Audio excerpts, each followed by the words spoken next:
Wizards of Waverly Place. How could you train your entire life as a wizard under one of the most goated people in the wizarding world and still manage to be dog shit at wizarding? Now, my bone to pick with this show isn't Selena Gomez being an absolute dime or her MILF of a mother, but it's the fact that at the end of the show, they said only one kid gets to be a wizard. At that point, only train one wizard. Why did you waste your time training 3 wizards? I put a total of 12 hours into the game Wizard 101 when I was a kid at 12 years old, and I'm on like a level 3 ice wizard, and I'm still considered a wizard on like 2/3 of these bozos. Now, Ed, Edd and Eddy is another show I watched many years ago, which has one of the most annoying plots in cartoon history. It's as if the subplot of SpongeBob never getting his driver's license was actually just the main storyline of a cartoon. These 3 bozos spend the entire series trying to get abnormally large jawbreakers for, wait for it, $1. Yeah, that's right. Now, I get that it's a cartoon and all, but how dumb do you think kids really are? I was really sitting down watching this show, and I was like, bro, if you find 4 quarters chilling on the ground, which is not hard to do, you're chilling. But I guess it makes sense because half the people in the show live in either trailer parks, are best friends inanimate objects, or they're pet animals. Half the town is suffering from brain damage. The only interesting part of the show was trying to figure out what the hell was on Double D's head and in between his legs, because the entire show I thought this man was a girl, and to this day, I'm still gonna pretend like he's a girl. And I also thought his hat was made out of a zebra's ball sack. Moving on, Ned's Declassified School Survival Guide. Now, don't get me wrong, I like this show, but how could this man come up with an entire book for the entire year of quote-unquote survival guides, and in every episode, still manage to find a way to not go his fucking plan? The whole show is called Ned's Declassified School Survival Guide. Nothing in his book goes as fucking planned! Annoying plot lines. During COVID, I got into anime, and inevitably made my way into watching Naruto. Now, you see, Naruto is so popular that I've always known who, like, Sasuke was, even before watching the show.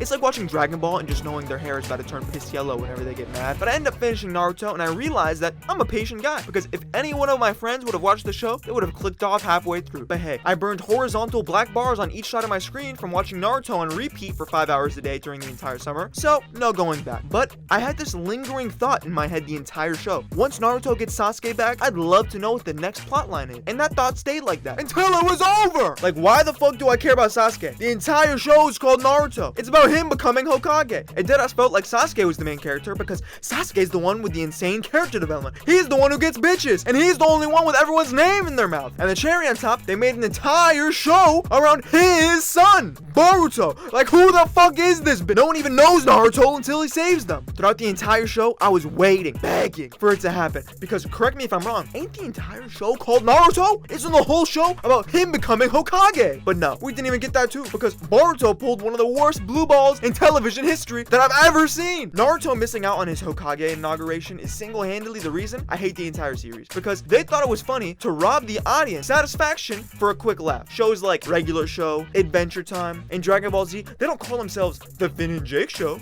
they don't call themselves the Mordecai and Rigby Show, and they don't call themselves shirtless blonde dudes yelling at each other. None of these shows are titled after the main character. So why isn't Naruto's title changed to Superpowered Orphans with a Crush on Each Other, since Sasuke such has an important role in the entire series?